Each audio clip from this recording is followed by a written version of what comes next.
किसका, स्पीड का। ओके, अब रीड कैसे करेंगे, द डायमेंशन ऑफ वेलोसिटी या speed, the dimension of speed. देखो यहाँ पे पावर कितना है 1, तो 1 इन लेंथ में कितना यूनिट है 1, -1 इन टाइम, मास तो एग्जिस्ट नहीं कर रहा, तो इसको ऐसा हम लोग रीड कर सकते हैं, the dimension of speed are 1 in length minus 1 in time. तो ये डायमेंशन आ गया आपका स्पीड का। सेकेंड हम लोग बात करेंगे एक्सीलरेशन की। तो फर्स्ट ये हो गया, सेकेंड आप लिखोगे एक्सीलरेशन। एक्सीलरेशन, एक्सीलरेशन ए से आप रिप्रेजेंट करोगे। डेफिनेशन क्या होता है एक्सीलरेशन का? The rate of change in velocity per unit time is called acceleration. Okay, change in velocity, तो इन जनरल हम लोग क्या लिखेंगे? Velocity upon time. तो velocity upon time, velocity suppose that speed का जो डायमेंशन है वही अपना वेलोसिटी का दिया है, तो उसका डायमेंशन आपने लिखा बेटा LT-1 divided by time period t। आप इसको ऊपर लेके जाओगे तो LT-2, तो डायमेंशन ऑफ एक्सीलरेशन क्या है? LT-2। क्या गया बेटा? LT-2। तो ये सेकेंड क्वांटिटी। थर्ड क्वांटिटी की अगर हम लोग बात करेंगे बेटा, जैसे लाइक फोर्स। फोर्स क्या होता है बेटा? फोर्स इज इक्वल टू होता है मास इनटू एक्सीलरेशन। अभी देखो मास को हम लोग लिखेंगे कैपिटल M। बहुत इजीएस्ट वे से सीखते रहिए बेटा, हेडेक नहीं करना आपको, बहुत कूल माइंड से सीखते रहना। मैं गारंटी लेता हूँ आपको जीरो लेवल से लेकर के IIT लेवल तक के सिखाऊंगा डायमेंशनल एनालिसिस, सब टॉपिक में सिखाने की गारंटी ले रहा हूँ बेटा। बट आप लोग ऑनेस्टली पढ़ते रहिए, जो भी डाउट आ रही है आप बेहिचक आपको कमेंट करना है कि सर मुझे इस टॉपिक में प्रॉब्लम आ रही है, can you make a video on this topic. आपको लिख के रखना, मैं सेकेंड डे आपको उस टॉपिक का वीडियो अपलोड कर दूंगा। ओके, तो देखो मास इनटू एक्सीलरेशन क्या होता है बेटा? LT-2। देखो अब हम वर्क नहीं करेंगे, क्यों? क्योंकि स्मार्ट बनना है हम लोग को, तो एक्सीलरेशन ऑलरेडी हम लोगों ने निकाला, तो LT-2 वहां पे मैंने रिप्लेस किया। ओके, देखो MLT-2, तो डायमेंशन ऑफ फोर्स क्या आ गया? MLT-2। ओके, आपको समझ में आ रहा होगा। फोर्थ क्या है? हम लोग बात करेंगे वर्क की, बात कर लेते हैं बेटा। तो work W, force into displacement, force into displacement. अब देखो फोर्स इनटू डिस्प्लेसमेंट हम लोग लिखते हैं इन the direction of force, but अभी हम लोग को एक जनरल फार्मूले की नीड है। तो work is defined as force into displacement in the direction of force, but यहाँ पे मैंने क्या लिखा? Force into displacement. फोर्स का डायमेंशन क्या होता है बेटा?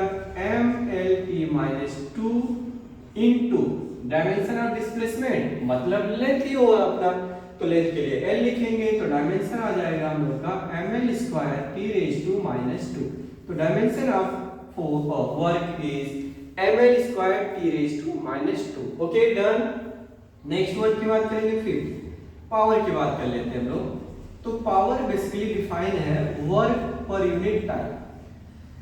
The ability of to do work per unit time is called power. Okay? तो यहाँ पे लिखेंगे work done per unit time. Work का dimension ML²T⁻² divided by T। Solve करेंगे तो आ जाएगा ML²T⁻3। तो ये डायमेंशन आपको किसका मिला बेटा? पावर का। तो यहाँ पे एक चीज आप नोटिस करते जा रहे होंगे कि डायमेंशन बेसिकली इजी है, हम लोग को सिर्फ और सिर्फ फोकस करना है कि इसको MLT के फॉर्म में कन्वर्ट करना, मतलब डेराइव्ड क्वांटिटी 100% कन्वर्ट करना उन सेवत में जो हम लोग टेबल लिखे ना, fundamental quantity length mass time temperature, उनमें कन्वर्ट करने का अगर आपने टारगेट बना लिया तो दुनिया की किसी भी फिजिकल क्वांटिटी का डायमेंशन आप आसानी से लिख सकते हो। ओके, अब देखो थोड़ा सा और हम लोग पॉइंट इसमें बात करते हैं कि डिफरेंस क्या होता है डायमेंशन एंड यूनिट। तो देखो डायमेंशन से क्या होता है, क्लेरिफिकेशन नहीं आता कि जैसे लाइक हमने लिख दिया डायमेंशन LT-1, तो आप ये नहीं क्लियर कर पा रहे हो कि ये डायमेंशन लेंथ और इसका स्पीड का है या वेलोसिटी का। यूनिट क्या होता है? यूनिट हर एक क्वांटिटी का डिफरेंट हम बता सकते हैं कि यूनिट क्या होता है, राइट? यूनिट उसका वैल्यू बता देता है, न्यूमेरिकल वैल्यू या विद यूनिट बताता है, और ये एक्चुअल में डायमेंशन उसके डायरेक्शन भी बताता है। ठीक है ना, ये याद रखना है। अब हम लोग बात करेंगे नेक्स्ट फिजिकल क्वांटिटी की।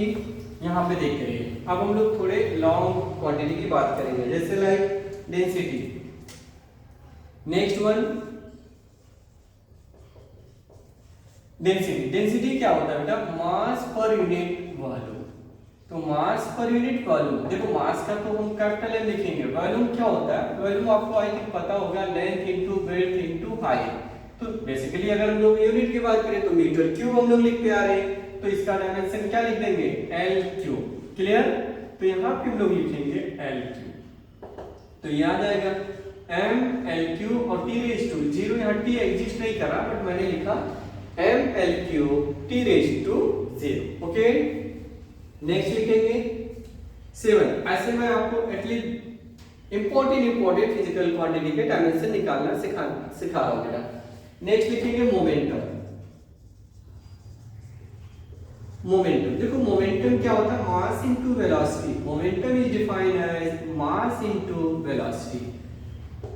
मास के लिए क्या लिखेंगे? अब आप लोग हेल्प करोगे मेरा, मैं अब कुछ नहीं करने वाला, आप बताओगे, जहां आप फंसोगे मैं उसका क्लियर करता हूं। देखो मास के लिए क्या लिखोगे? कैपिटल एम, तो इसके जगह पे आपने लिख दिया कैपिटल एम इनटू वेलोसिटी के लिए क्या लिखा था? एल टी माइनस 1, तो आ गया एम एल टी माइनस 1। ये मोमेंटम के डायमेंशन आ गया।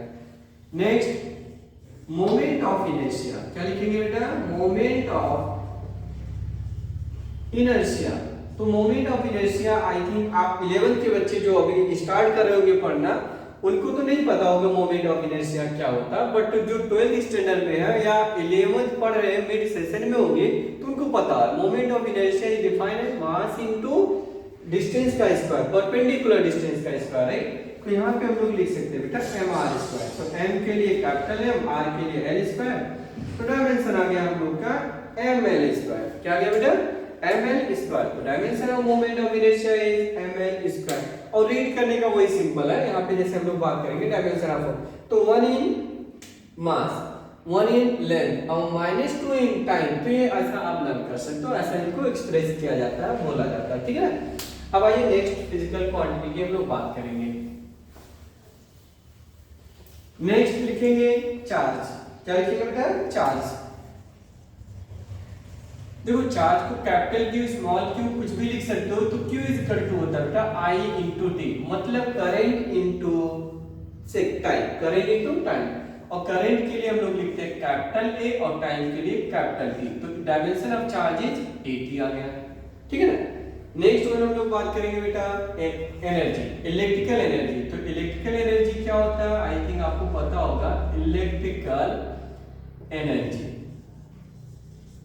Electrical energy I square R होता है, या जो भी है। तो दुनिया का कोई भी एनर्जी लोगे तो डायमेंशन तो वही आएगा हम लोग का M L square T minus 2, ठीक है ना। अब ये आपको एक ही नहीं होगा तो हम कोई भी आप फार्मूला बोलोगे जो एनर्जी का लर्न होगा आपको, जैसे आई स्क्वायर आर टी होता है, B square by R into T होता है, बी आई टी, ऐसे बहुत सारा फार्मूला होता है, आप लोग को सबका वही आएगा डायमेंशन। देखो मैं यहाँ पे सिखाना ये चाह रहा था कि इलेक्ट्रिकल जो पोटेंशियल होता है कैसे निकालोगे। इलेक्ट्रिकल पोटेंशियल, तो इलेक्ट्रिकल पोटेंशियल बेसिकली होता है W by Q।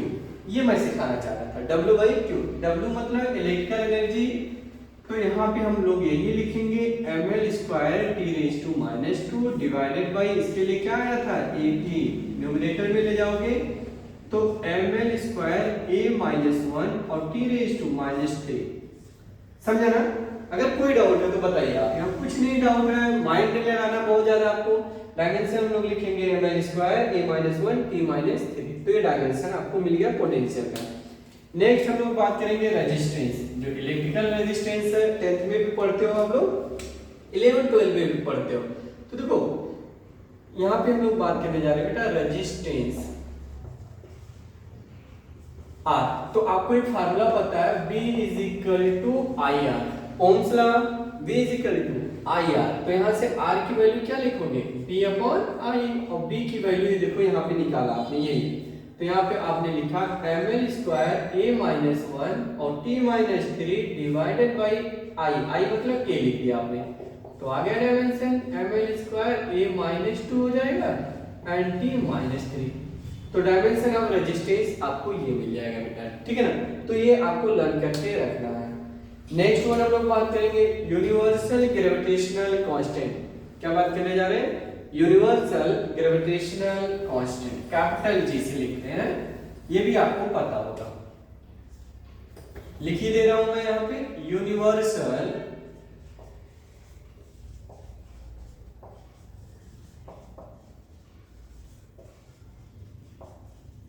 Constant capital G. देखो कैपिटल जी कहां से आता है आपको पता होगा, न्यूटन्स लॉ ऑफ ग्रेविटेशन क्या बोलते हैं? force of attraction between two masses is directly proportional to product of their masses and inversely proportional to square of distance between them। तो यहाँ पे जो फार्मूला हम लोग को मिलता है वहाँ पे F is equal to G m1 m2 divided by r square. तो G को सब्जेक्ट बना लोगे आप तो क्या मिल रहा है F r square upon m1 and m2। चलो बताओ F का डायमेंशन mlt माइनस 2, रेडियस मतलब डिस्टेंस तो इसका l स्क्वायर लिख लोगे, नीचे kg का मतलब m स्क्वायर हो जाएगा तो यहाँ पे आप लिखोगे m स्क्वायर डायमेंशन। अब बताइए इनको रीअरेंज कर लो तो m यहाँ पावर 2 है, यहाँ 1 है तो ऊपर जाके माइनस 2 और प्लस 1 कितना होगा माइनस 1 l स्क्वायर और क्या आ जाएगा बेटा t रेज टू माइनस 2। तो dimension of universal gravitational constant ये हम लोग को मिल जाएगा। ठीक, ऐसे एक और हम लोग बात करते हैं कोएफिशिएंट ऑफ विस्कोसिटी। क्या बात करेंगे बेटा coefficient of viscosity. I think आपको पता होगा, अगर 12th स्टैंडर्ड में हो तो आपको मालूम होगा कोएफिशिएंट ऑफ विस्कोसिटी। नेक्स्ट हम लोग बात करेंगे बेटा कोएफिशिएंट ऑफ विस्कोसिटी। सिंबल क्या देते हैं बेटा ईटा। अब ईटा देखो दो तीन फार्मूले से हम लोग बात कर सकते हैं। एक स्टोक्स फोर्स होता है 6 पाई ईटा आरबी, या विस्कस फोर्स की बात करें तो ये भी होता है ईटा ए डीबी बाई डीएक्स। किसी से निकालो सबसे आंसर सेम आएगा, ठीक है ना, दोनों से, क्योंकि क्वांटिटी वही है विस्कोसिटी, ठीक है ना। तो चलो किससे निकालना चाह रहे हो आप, इससे, चलो इसी से निकाल लो। तो जब आप इससे निकालोगे तो देखो इसको सब्जेक्ट बनाओगे, ऊपर कौन आएगा F, नीचे कौन आएगा A, इनटू कौन आएगा बेटा dB बाई dx। ये आ ना, देखो ईटा को आपने क्या किया सब्जेक्ट बनाया, तो ये सारी क्वांटिटी इसके डिनोमिनेटर में आ जाएगा F के, ठीक है ना। अब चलो F का डायमेंशन आपको पता है mlt माइनस 2 आपने लिखा। एरिया क्या होता है बेटा l स्क्वायर, और वेलोसिटी का क्या होता है lt माइनस 1 डिवाइडेड बाई क्या है l। देखो ये क्या dx का मतलब एक छोटा सा लेंथ होता है, और जो लेयर होती है उस लेयर के बीच की गैप होती है, जो वाटर लेयर होती है ना टू सर्कल, उनके बीच की गैप होता है dx। तो लेंथ ही है एक्चुअल में, तो लेंथ तो हट ही जाएगा अपना, सिंपलीफाई करोगे तो आ जाएगा m l माइनस 1। देखो l स्क्वायर और l एक l कैंसिल करोगे तो ऊपर ले जाओगे माइनस 1, और देखो l कैंसिल ये ऊपर जाके ऐड होगा तो यहाँ बचेगा माइनस। तो डायमेंशन ऑफ विस्कोसिटी क्या आ रहा है ml माइनस 1 और t माइनस 1, ये डायमेंशन ऑफ विस्कोसिटी मिला। तो आपको कुछ नहीं करना बेटा, नॉर्मल वे से आप किसी भी फिजिकल क्वांटिटी का डायमेंशन आपको एटलीस्ट फार्मूले मालूम होना चाहिए। अगर फार्मूले पता तो आप इजीली निकाल लोगे, ठीक है ना। तो ऐसे निकाला जाता है। अब हम कुछ इंपॉर्टेंट चीज आपको बताने जा रहे हैं कि कोई भी कांस्टेंट है उसका डायमेंशन फार्मूला ऑलवेज क्या होता है डायमेंशन लेस होता है। कैसे आइए देखते हैं। देखो जैसे लाइक आपने बात किया बेटा काइनेटिक एनर्जी, हमने यहाँ पे बात किया काइनेटिक एनर्जी। तो काइनेटिक एनर्जी को बेसिकली सब बच्चों को पता होता है, ये होता है हाफ mv स्क्वायर। क्या होता है बेटा हाफ mv स्क्वायर। तो काइनेटिक एनर्जी को लिखा जाएगा हाफ mv स्क्वायर। तो यहाँ पे जो हाफ है, यहाँ पे हाफ, ये कांस्टेंट टर्म है, ये क्या बेटा कांस्टेंट, और कांस्टेंट ऑलवेज होता है डायमेंशन लेस। ये आ जाएगा dimension less, constant always dimension less. तो यहाँ पे हाफ mv स्क्वायर हटा दो, मतलब ये हाफ हटा दो, तो m के लिए m और वेलोसिटी होता है lt माइनस 1 और इसका स्क्वायर लगा दो। सॉल्व करोगे तो आ जाएगा ml स्क्वायर और t माइनस 2। तो डायमेंशन ऑफ ये आ गया, ठीक। अब ऐसे हम लोग बात करें area of circle. Area of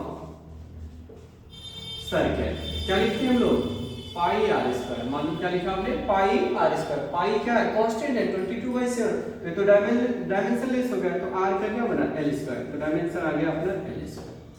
value की बात करेंगे हम लोग, तो वैल्यू अगर हम लोग बात करें क्या लिखते हो सॉलिड का value 4/3 pi are cube.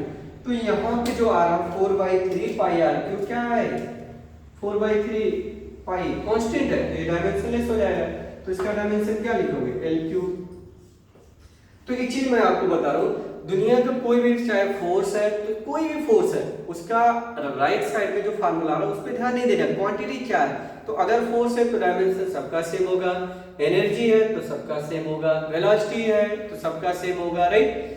Work है तो कुछ भी रहेगा तो सबका सेम आएगा। जैसे यहाँ पे हम बात करें एरिया ले लो, तो एरिया के बहुत सारे फार्मूले होते हैं, half into base into height होता है, साइड स्क्वायर होता है, ऐसे बहुत सारे फार्मूले होते हैं, सबका डायमेंशन सेम आएगा एल स्क्वायर, ठीक है ना। वैल्यू रहेगा तो एल क्यूब आ जाएगा। तो ये बेसिक चीजें याद रखना, ठीक है ना। अब कुछ ऐसे होते हैं जैसे लाइक ट्रिग्नोमेट्रिक फंक्शन होते हैं, एक्सपोनेंशियल फंक्शन होते हैं, वो भी ऑलवेज क्या होते हैं, डायमेंशनलेस। तो यहाँ पे आप पॉइंट लिख लेना डायमेंशनलेस क्वांटिटी, डायमेंशन लेस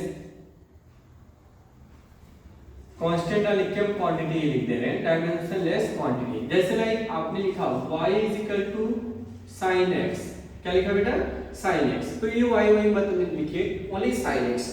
तो यहाँ पे अगर नोटिस कर पा रहे हो बेटा, तो ये जो ब्रैकेट आ रहा है ये ऑलवेज आप बोलोगे सर ये क्या है, डायमेंशन लेस। इसका मतलब x भी किसी तरीके से डायमेंशन लेस रहा होगा तो sin भी क्या होगा, डायमेंशन लेस। और एंगल ऑलवेज डायमेंशन लेस होता है, क्योंकि angle is defined as arc upon radius. क्या होता है, आर्क अपॉन रेडियस, तो डिस्टेंस से तो कैंसिल हो जाएगा, तो यूनिट लेस आता है, तो ये डायमेंशन लेस आ जाएगा, ठीक है ना। ऐसे लॉगरिथमिक फंक्शन अगर x है तो ये भी क्या लिखेंगे बेटा, डायमेंशन लेस, डायमेंशन लेस। अगर अपना एक्सपोनेंशियल फंक्शन है तो ये भी अगर हम लोग बात करें तो ये भी क्या लिख लोगे, dimension less, dimension less.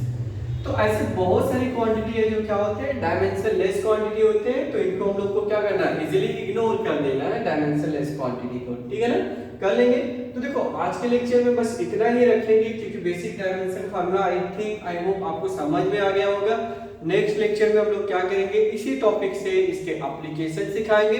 Then IIT NEET में किस टाइप के क्वेश्चन पूछे जा रहे हैं, मैं आपको ए टू जेड मैंने बोला जीरो लेवल से जेई लेवल, नीट लेवल तक की सब टॉपिक आपको कवर कराऊंगा बेटा इसी केएसबी एकेडमी के चैनल पे।